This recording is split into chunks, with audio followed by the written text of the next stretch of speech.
we rape you. We're criminals. Here we go. We're going to go back live right now. I'm just so sick of them. It pisses me off. Just filth, scum, dumb idiots everywhere believing whatever the government says. You idiots have no idea. All you people saying, we're making this up, you're going to find out. Because of your ignorance and you letting them do this, we're screwed.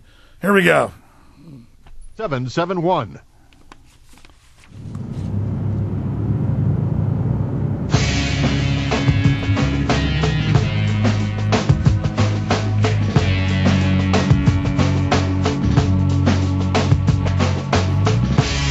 Some folks are born made to wait to fly.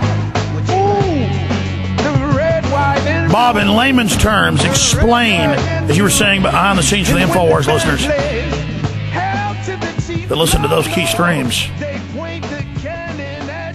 what they've done financially here. In the past, the banks could loan out 10 times for every dollar they had. That was fiat. They could buy up the world, dominate with that. But they decided in the early 90s, go through that for people, to just take all restrictions off and just start making up fake money, fake assets. They bought up all the key assets with us, and they're leaving us the junk.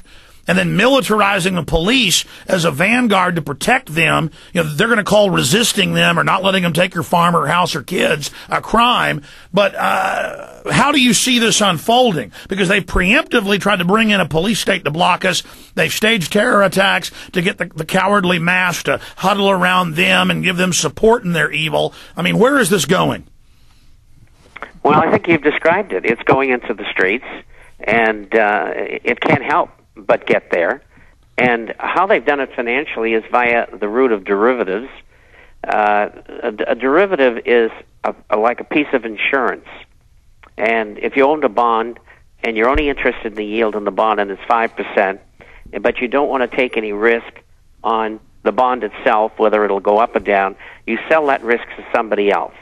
And there's somebody out there in the derivative market who will take on that risk to protect you for a price. And then they pass the Ponzi on to somebody else and even sell that insuring of the instrument. Exactly, and it might end up 20 hands later. So that's just like multi-level marketing, a Ponzi scheme, where you started and get 20 people, they get 100 people, they get 1,000 people, and the upper end screws everybody and leaves, but then leaves all the lower 90% holding the bag. Exactly, and that's really how it works. It is a Ponzi scheme. And that's how they've been holding this whole system together for really since 1992. And, of course, it's become bigger and bigger and bigger, and we have derivatives out in the form of $650 or $700 trillion, mind-boggling figures. And so, yes, they will lead the ship. They'll all go and hide out, and they think that that's going to save them, and I've got news for them. We will find them, and there will be trials for them. And I think the American people, generally speaking, don't understand anything that's being done to them.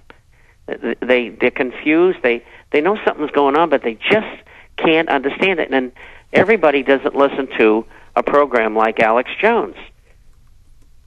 There's a lot of people who just don't know. And it's going to be a revelation to them, because when this all comes down, and it's in the process of doing so presently, you look at the unemployment figures, 14.7% long term. These are government figures. 10.7% intermediate term unemployment, and short term unemployment 6.1%. Well, here's the problem. They'll just stage a terror attack right as it fully implodes and claim the Easter Bunny did it, and these cowards will run up and circle around the government and just sit there shaking. Now, I don't see that working, but you know they'll try that. They do anything to get the cowards to come up and cuddle up under the black wings. But these people insult us, write us letters, say we're lying. You know, you predicted Freddie and the whole Fannie thing. We predicted everything that's happened. We've laid out what they were going to do. We've broken it down. They're total criminals. And there's still about 30% of the public that will buy anything they're told. And I know that they don't matter in history, except they're going to be the enforcers. They'll do anything they're told by the establishment, including handing their children over, as long as they get to act cool. And that's why you have to be very careful who you speak to this about, and also very careful about venting your feelings about what's going on. Because if that happens, and we have a situation like what the Stasi had in the old East Germany, where everybody was spying on everybody else, then people will come and pick you up because they'll tell on you, and of course there will be a reward for that as well. I mean, the IRS uses the system in the United States now exactly the same way. Oh, well, listen, they're training you bring children. Somebody in, you get a piece of it. They're training children in every major public school in the country that we look at with text messages to turn their parents in and neighbors in, and they're running around getting money. They want to artificially have a bad economy so they can force this conversion over to the military-industrial complex. I say speak out like your lives depend on it to block them. If we're cowed and are quiet, they may win. Do you agree with that, Bob? Mm-hmm. My daughter's a teacher, so I know what you're talking about. It's disgusting. And, of course, she deviates from the subject. No, I'm not saying she's disgusting. I'm saying how do cops listening... No, I know that. No, but I'm saying how do cops listening think freedom is face-scanning cameras and children spying on their parents? It isn't, okay? Go ahead, Bob. Yeah, that is not something that should happen in America, but it is happening. And it's going to be worse in the future. If I remember correctly, the United States government hired 2 or 3 individuals who are high up in the government in East Germany. Yeah, Marcus Wolf. Advisors. Marcus Wolf, head of the Stasi, was hired by he just died last year, but he helped set up Homeland Security. Exactly, but there were 2 other people. One of them was from Moscow. Primakov. Right, that's right. And that's where they got the ideas and how to make them work, as far as people spying on one another and putting systems together where people couldn't do much of anything without government knowing. I mean, these laws for money laundering is an example. They want to know where everything is going and how you're doing it. Somebody I know the other day went in to buy some money orders, and I think they were for like $4,700, and the man said, well, we can't do that without you signing and giving us a copy of your driver's license and all this. And the man said to him, look, I know you. You're going to do it my way, and we don't do it at all. And so the guy said, okay, we'll do it your way. But if you don't know the guy that's selling the money orders, you got a problem. Well, I mean, it's total surveillance. That's a violation of the Fourth Amendment. I see 80-year-old, no exaggeration, men buying beer being carded, and they're swiping it. That's a database. It's already in place. Bastards. That's right. It's interesting that they're doing that. I didn't know that. I